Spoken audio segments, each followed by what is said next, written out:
Okay, day of concessions after 62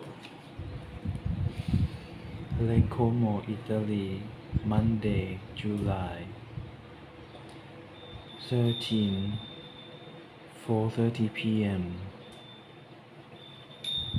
Loscani turned to look at Scala and Castelletti in the seats behind him.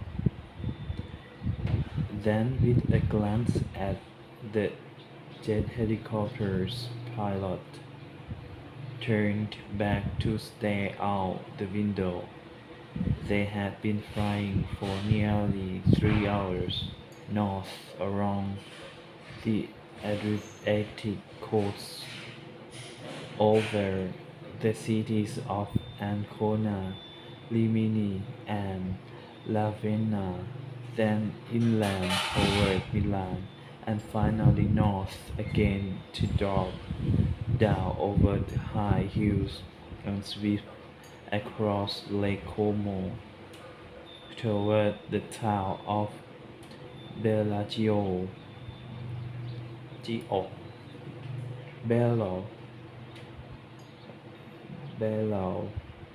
He could see the tiny white wakes of pressure boats cutting the deep blue of the lake's surface like decorations on a cake.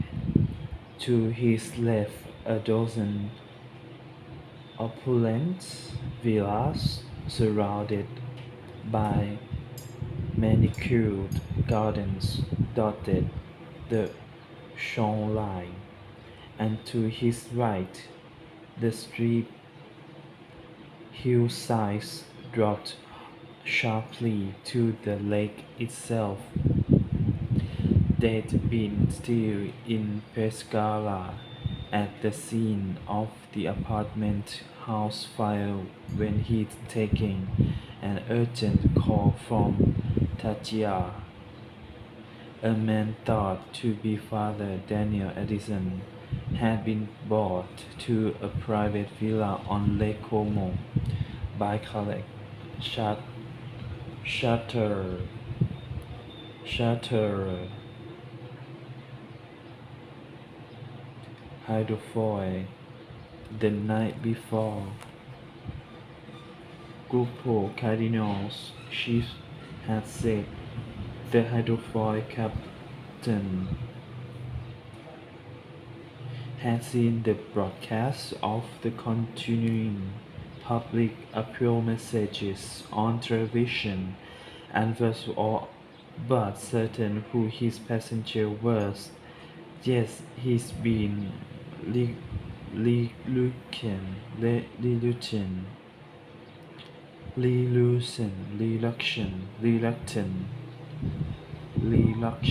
reluctant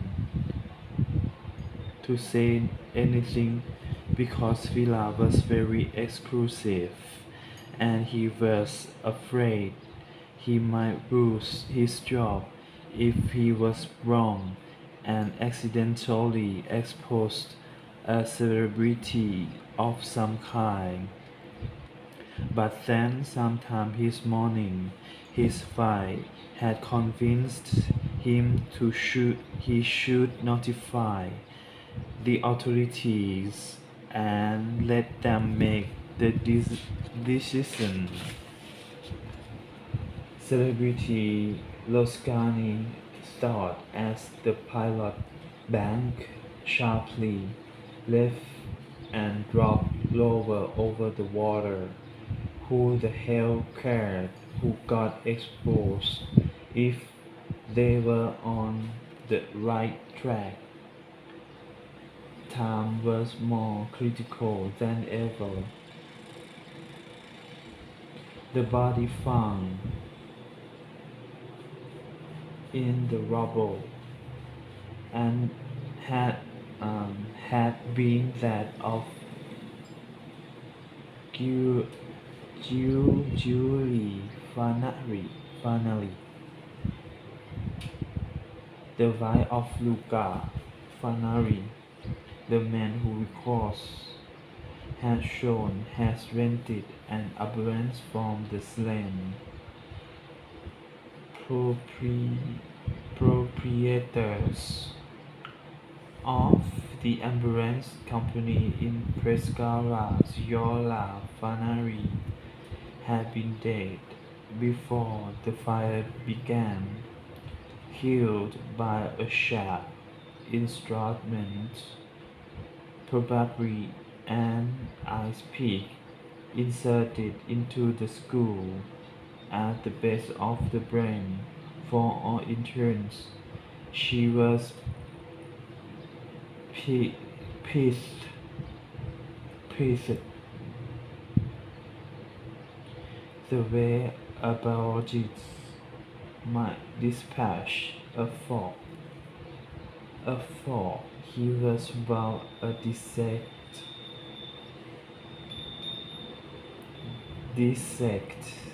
cold-blooded wasn't a description from the way it had been done. It appeared to Loscani to have been an act performed almost passionately, as if with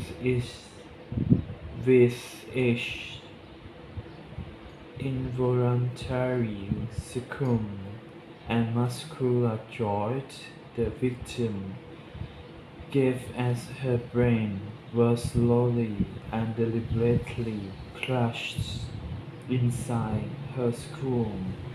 The killer was enjoying it, maybe even sexually, if nothing else.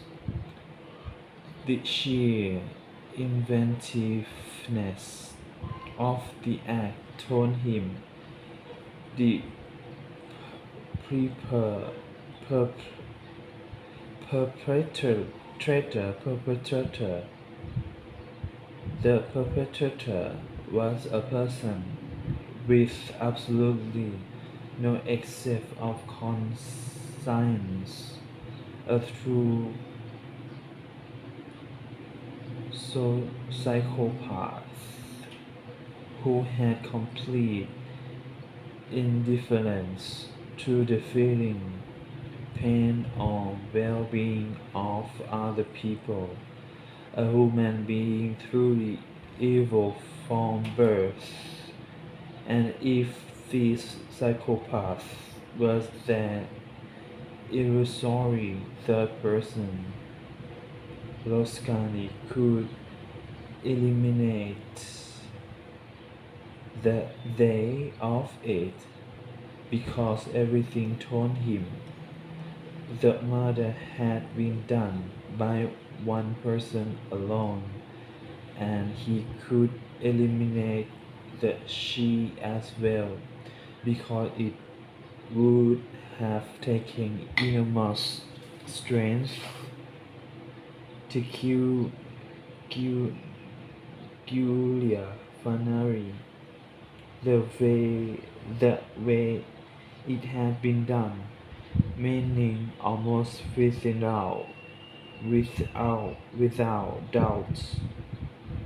เอาให้มืดเขาไปเนี่ยอ้าว The creature who did it was a man, and if he had been in Pescara on a trail of Father Daniel, and through his doings there, had learned where he had been taken, it would mean he was a great deal closer to finding Father Daniel than they were, which was why, as Loscani watched the ground come up quickly, abruptly becoming obscured in a cone of dust, as the helicopter set down at the edge of a thick bush